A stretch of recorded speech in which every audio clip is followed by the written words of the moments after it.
बेलपत्र शिव को अपनी मनोकामना कर कर रोग दोग बीमारी तकलीफ कष्ट दूर करने के लिए शंकर के शिवलिंग पर अगर बन सके तो मंदिर में, आप लोग तो यहाँ हैं तो देवाधिदेव महादेव कंकर शंकर को चढ़ाओ, और अगर बेलपत्र नहीं हो तो बेलपत्र जो चढ़ी हुई हो उसी को धोकर वापिस चढ़ाओ। वापिस। और सावन का महीना है, दिल से बाबा को रिझाओ। सावन के महीने में 2 लोटा जल महादेव जी को चढ़ाने के लिए जाओ, तब 3 चीजें अपने अंदर धारण करना। पहले नंबर का तो 2 लोटा जल जब घर से लेकर जाओ तो जरूरी नहीं कि दोनों हाथों में लेकर जाओ, एक लोटे के ऊपर दूसरा लोटा रखकर दूसरा हाथ से अगर कोई काम हो, पल्लू लेना हो या कोई कार्य हो तो कर सकते हो। नहीं तो तुम 2 लोटा हाथ में रख लो और पल्लू डाल देना सिर पे, जरा सिर पे पल्लू। अब वो तुम्हारा लोटा हाथ में, बेचारा वो भेरू पल्लू रख, ठीक है, थोड़ा और खींचो ये बाजू का, तो पल्लू वो भेरू ने और खींचा है, ठीक है, ये पल्लू हमारा मुंडा में दे दो, अब ठीक है।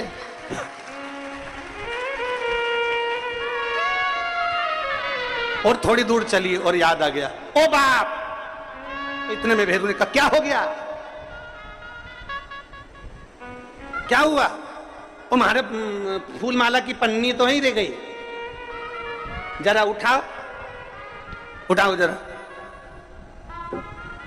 ये ले, कमर में खोसी दो, कमर में खोसी दो, कमर में पन्नी। और कैलाश पर्वत पे जाके रहूंगी भोले को अपना। अब पति भी के अच्छा शंकर हुआ और अच्छा जल हुआ। निवेदन है, अगर 2 लोटा हाथ में ना तो एक के ऊपर एक लोटा रखकर भगवान की भक्ति धारण करते हुए 3 चीजों में एक चीज जल 2 लोटा, दूसरा श्री शिवाय नमस्तुभ्यम का जाप पूरे सावन के महीने में से कम 5 दिन ऐसे निकालना कि बेलपत्री के पेड़ की छांव में बैठकर हम श्री शिवाय नमस्तुभ्यम की कम से कम 1 माला जरूर कर लें, जरूर। और मान लो अगर बेलपत्री का पेड़ नहीं मिले, तुम्हारे आसपास में नहीं मिले, तो फिर एक काम करना, शंकर जी के मंदिर की बेलपत्र मिली जाए, उसको सिर पे, हमारे यहाँ कहते हैं आंवले के वृक्ष का, जब आंवला नवमी आती है ना, तो आंवला नवमी आती है और आंवले के पेड़ के नीचे जाकर भोजन नहीं कर सकते, आंवले के वृक्ष के नीचे नहीं जा सकते, तो आंवले के वृक्ष की पत्ती को सिर पे रख के भोजन कर लो, तो कहते हैं कि हजारों अश्वमेध यज्ञ के पुण्य के बराबर, भंडारे के बराबर भोजन प्राप्त हो जाता है। आंवले के वृक्ष की पत्ती, तो वो बेलपत्र भी मस्तक पर बाबा को प्रणाम कर कर फिर वही बेलपत्र का आनंद करते हुए भाव से उस बेलपत्र को मात्र शीश से लगा ही लिया ना, मस्तक पर चढ़ाई लिया ना, तो भी भगवान की अविरल भक्ति प्राप्त हो सकती, अविरल। और मान लो बेलपत्र भी ना मिले तो बेलपत्री के वृक्ष की थोड़ी सी मिट्टी अपने मस्तिष्क पर लगाकर मस्तक पर चढ़ाकर भी हम जाप कर सकते। बेलपत्र के वृक्ष की मिट्टी का भी चंदन हम लगा सकते। पहला सोमवार है, शंकर जी के मंदिर गए होगे, शिव जी पे 1 लोटा जल कंकर शंकर पे भी तुमने यहाँ आकर भी चढ़ाया होगा। जाते जाते बाबा से एक बात कहकर जरूर जाना, जैसे सावन के महीने में जल बरसता है और वो जल बीज पर पड़कर अंकुरित होकर फल देता है, उसी तरह सावन के महीने में मैंने भी 1 लोटा जल चढ़ाया है, वो भी ऐसा जल हो कि मेरे जीवन में सुख को अंकुरित करे और मेरा जीवन धन्य हो जाए।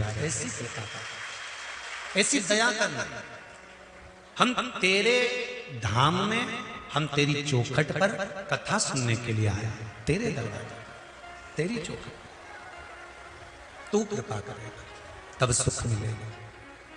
तेरी कृपा बिना न हिले एक भी लेते हैं श्वास, तेरी कृपा से अगर तेरी उदारता नहीं होती, तेरी कृपा नहीं होती, तेरी करुणा नहीं होती, तो संसार का कोई सुख हमको प्राप्त नहीं होता। संसार का कोई सुख हमें नहीं मिलता। महाराज शिव कथा कर रहा, शंकर जी की कथा कर रहा। जो माताएं श्रावण के सोमवार का व्रत करती हैं वो पशुपति व्रत मत करना। जो श्रावण के सोमवार का व्रत नहीं करती हैं वो पशुपति व्रत कर सकती हैं, उनको पशुपति व्रत करने का मना नहीं।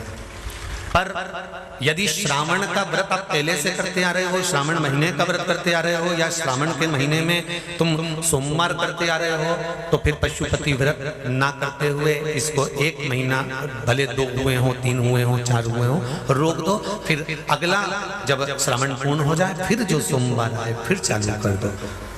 पर अगर श्रावण का व्रत करते हो तो, और अगर श्रावण का व्रत नहीं करते हो तो पशुपति व्रत चालू आ जाए, मना नहीं। श्रावण के महीने में जल चढ़ाने के पात्र 2 कर लो। कितने पात्र कर लो? जम के बोलो जरा। 2 पात्र कर लो, भले 2 हाथ में लेकर मत जाओ, एक के ऊपर एक कलश लेकर जाओ। उसका कारण क्या है? शंकर भगवान ने मां पार्वती के सम्मुख में गंगा का आवाहन करा था। तो गंगा जी ने आकर पूछा था, स्वामी जब पार्वती आपके नजदीक में विराजमान है तो मुझे बुलाने का कारण क्या था?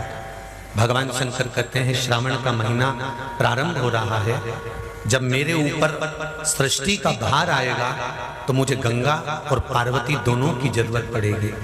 जब घर में विवाह आता है, शादी आती है, कोई फंक्शन आता है, कोई मेहमान आते हैं, तो थोड़ी ड्यूटी बढ़ जाती है। रोज 8 बजे उठते हो, पर शादी रहती है तो कितनी बजे उठना पड़ता है? सुबह 6 बजे 7 बजे। यहाँ पर भी आप रोज अपने घर पर उठते होगे 8 बजे तक, 7 बजे तक, पर यहाँ तो तुम जब सो रहे होगे तो सवेरे कब हो जाती है और रात कब हो जाती है तुम्हें नहीं मालूम पड़ता होगा कि कब रात हो गई कब सुबह हो गई। लोग ढोलक पीटते पीटते पीटते पीटते 11, 12, 1 और तुम्हारी लग गई झपकी और बज गई 3:30, सब लग गए लाइन में नहाने और तुम भी भागी जल्दी से नहाने। अब नहाने भी कहाँ जाए? तो माता इतनी चतुर, होने का बरसती हो रही है जल की। भगवान भी सोच समझ के पानी गिराता था, 3 बजे से गिराना चालू करता था 6 बजे तक। उस बीच में भगवान को भी मालूम है मिश्रा जी कहाँ से नल्ला आएगा, इसलिए उन्होंने चारों तरफ से पानी गिराया और तो नहाना के अंदर। बोलो सही है कि गलत है? सब बाहर निकली धीरे से, इतनी चतुर, राम जी गजब के चतुर चतुर लोग आया है, गजब। पर एक बात कहूंगा, दिल लेकर आए हो, मेरा महादेव भी तुमको दिल से लुटाएगा, ये पक्का है। दिल लेकर आए हो। कल हम जब आप लोगों से मिलने, हमारा नियम है, जो हम जहाँ भी कथा भी करते हैं, चाहे रायसेन करी हो, चाहे सागर करी हो, चाहे जहाँ कथा करते हैं वहाँ रात में जो लोग रुकते हैं उनसे प्रयास रहता है कि थोड़ा मिले। एक नियम बना रखा, भले वो 1,00,000 लोग हों, 25,000 हो, 50, और जितने टेंट लगते हैं सब में मिलने का मन करता है। आपसे कल भी मिलने आए थे और कई लोगों की आंख में आंसू भी थे, कई लोगों के हृदय भी नम थे कि हम अब कल चले जाएंगे। पर दुख मत करना, दूसरा कोई स्थान हो वहां से जाओ तो वापिस आने की गारंटी है कि नहीं है, पर यहाँ तो सील और ठप्पे लगाकर भेजता है कि वापिस बुला जाएगा। तो फिर क्या दिक्कत? उसकी आराधना मात्र करिए।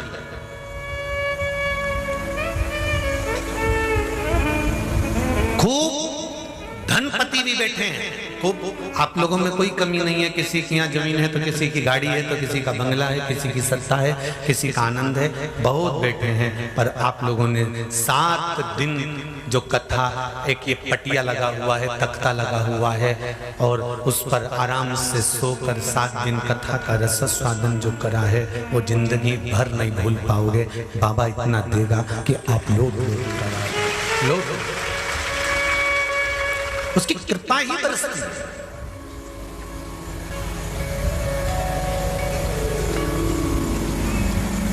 उसकी कृपा बिना कुछ नहीं।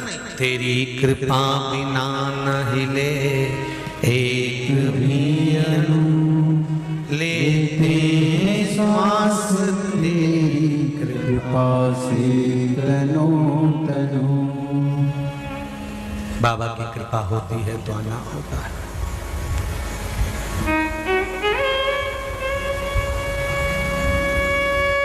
कोई नेपाल से, कोई झारखंड से, कोई उत्तराखंड से, कोई चेन्नई से, ना जाने कहां कहां से पधारे, कोलकाता से। शिव कृपा है। पार्थिव शिवलिंग को देख, जैसे पार्थिव बनाने के 3 क्रम है।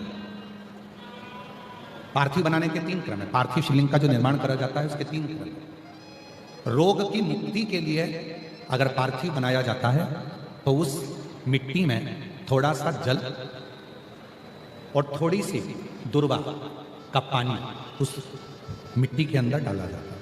अगर कोई बीमारी है, वो बीमारी नहीं जा रही, पार्थिव के 3 क्रम बने। अगर कोई बीमारी नहीं जा रही है तो आप पार्थिव शिवलिंग अगर बनाते हो, मिट्टी का शिवलिंग बनाकर पूजन करते हो, तो उसमें जल मिट्टी में और दुर्वा, दुर्वा बोलते हो कि दूब बोलते हो, जो गणेश जी को चढ़ती है दुर्वा, उसको पानी में डालकर उस पानी को मिट्टी में मिलाकर फिर पार्थिव बनाया जाता है रोग की मुक्ति के लिए। दूसरा, जिसको संतान नहीं है, पुत्र की प्राप्ति नहीं है, संतान की प्राप्ति नहीं है, गोदी में औलाद नहीं है, कोई छोरा छोरी नहीं है, कोई बेटा बेटी नहीं है, संतान नहीं है, सालों हो गए, पार्थिव रोज बनाती है, तो उस मिट्टी में अगर थोड़ा सा आधी चम्मच, 1 चम्मच गाय का दूध मिलाकर फिर पार्थिव लिंग का निर्माण करे पानी के साथ मिलाकर, तो उसके घर में दूध पार्थिव में डलने से पूत जरूर आता है, निश्चित पूत की प्राप्ति।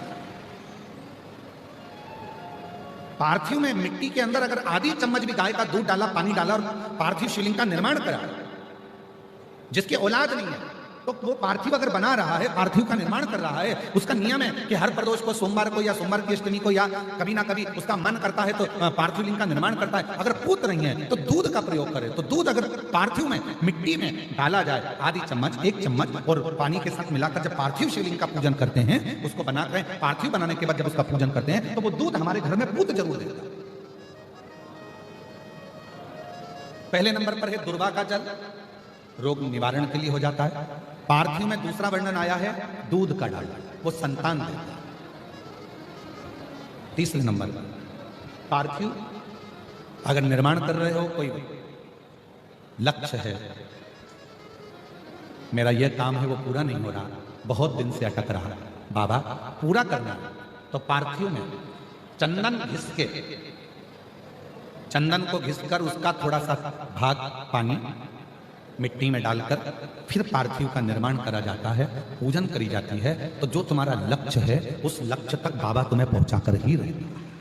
पार्थिव निर्माण के कुछ क्रम है।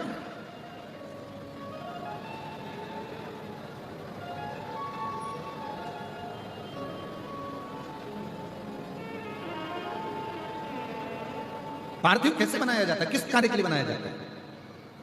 कई बेटियां ऐसी हैं, गुरुजी 32 साल की होगी, शादी नहीं हो रही, गुरुजी 28 साल का हो गया, शादी नहीं हो रही। तो भाई पार्थिव बना रहे हो ना, उसमें थोड़ा सा गाय का घी उस मिट्टी में थोड़ा सा 2 बूंद भी डालोगे तो बहुत है, और पानी से मसकर फिर उसका निर्माण कर फिर पार्थिव की पूजन करिए। कैसे विवाह नहीं होगा? भोले बाबा शादी करा के ही मानेगा। पार्थिव बनाने का नियम है। ऐसा नहीं है कि केवल पानी में मिट्टी को घोल लिया और पार्थिव लिंग का निर्माण कर लिया, हम 1.25 लाख बना रहे हैं, हम 2 लाख बना रहे हैं, हम 5 लाख बना रहे हैं, हम 1 करोड़ बना रहे हैं, हम 20 करोड़ बना रहे हैं। बनाओ, मना नहीं है, पर पार्थिव बनाने के भी अलग अलग नियम है। कौन सी चीज के लिए, किस चीज के लिए पार्थिव बना, किस चीज के लिए पार्थिव।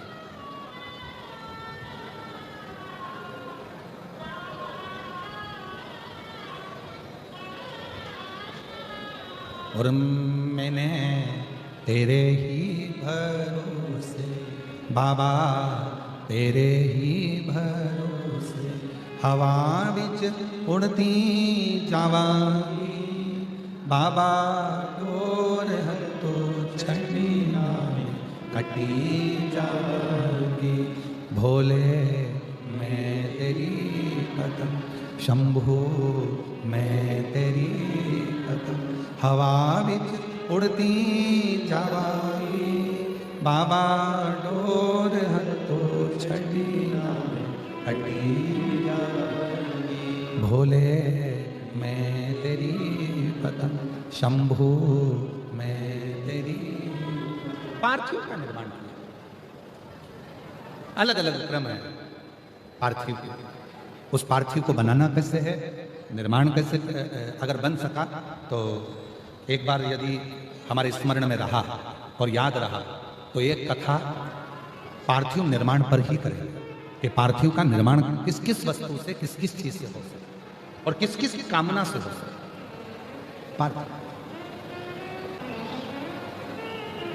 पार्थिव का शिव महापुराण में भी वर्णन आता है।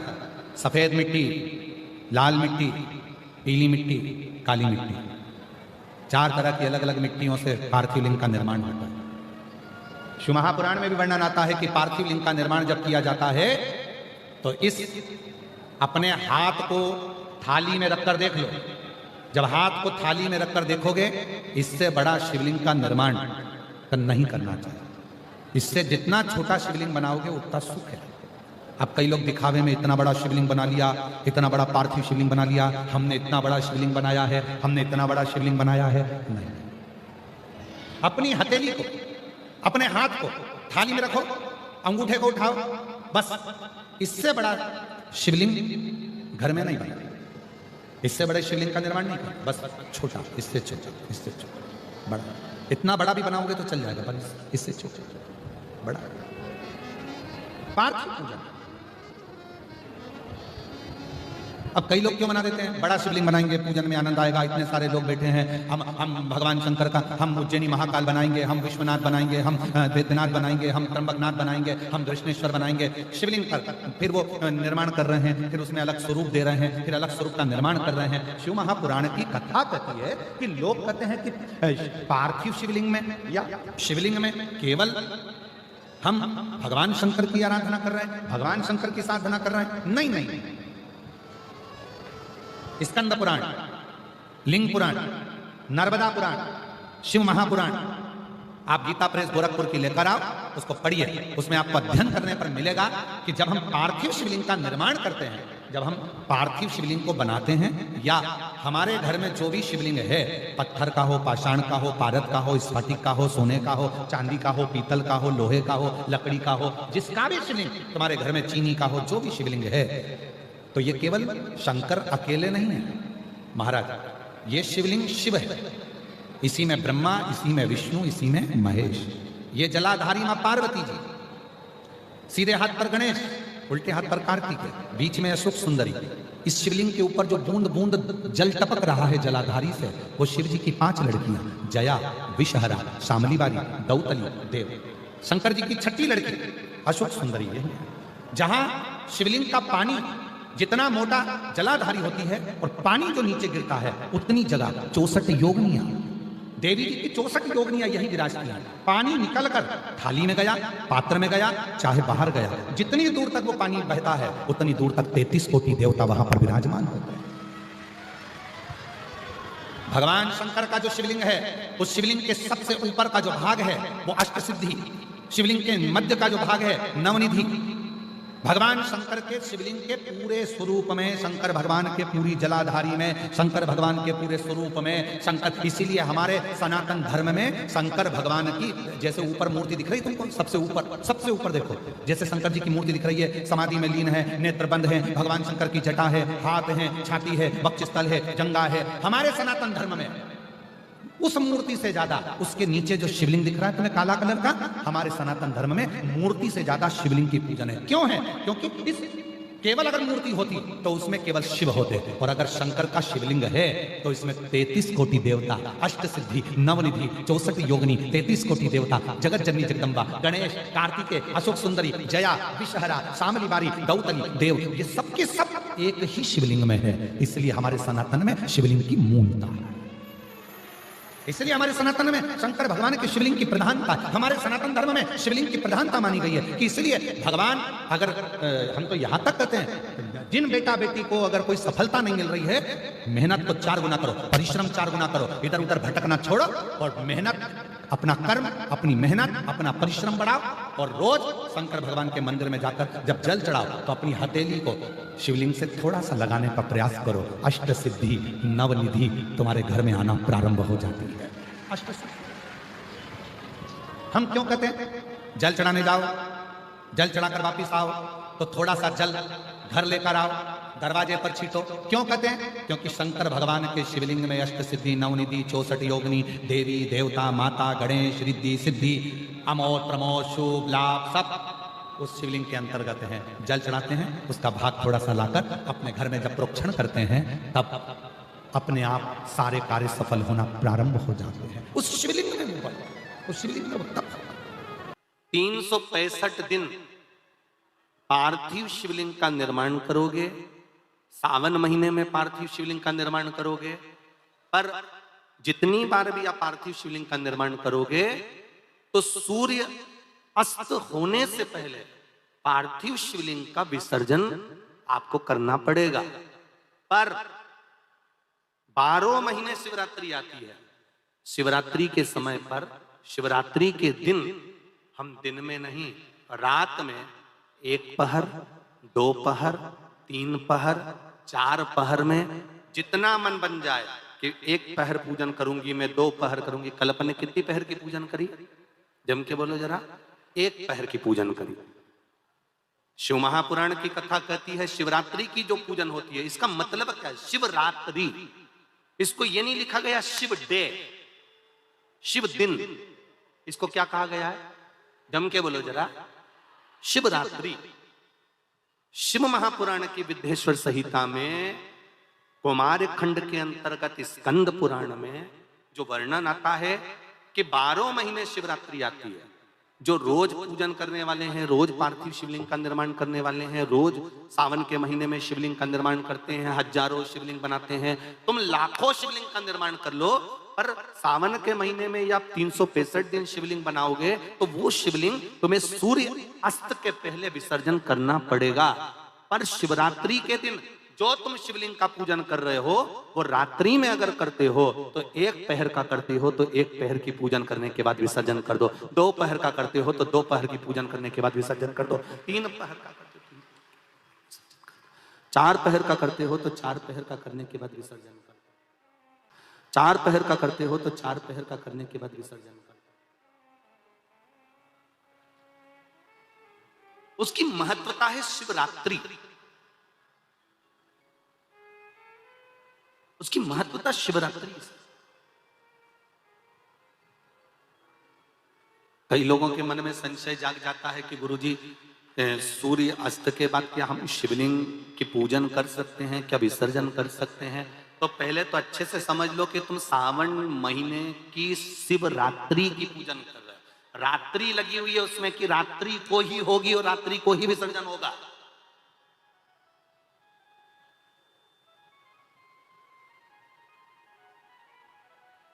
और जो नी पढ़ा लिखा हो तो गीता प्रेस गोरखपुर की जो पंडित प्रदीप मिश्रा जी पोथी पढ़ते हैं उसको लिया, उसका नंबर देखकर और उसका स्मरण करना प्रारंभ करो कि हम 365 दिन अगर शिवलिंग का निर्माण करते हैं तो वो शिवलिंग का निर्माण हम दिन में कर दिन में विसर्जन कर सकते हैं। पर शिवरात्रि की पूजन करें तो रात्रि को भी शिवलिंग का निर्माण कर पार्थिव पूजन करने के बाद हम बाबा देवाधिदेव महादेव से रात भर चाहे तो 1 पहर, चाहे तो 2 पहर, चाहे तो 3 पहर, चाहे तो 4 पहर, कैसा भी पूजन कर सकते हैं, किसी भी रूप में।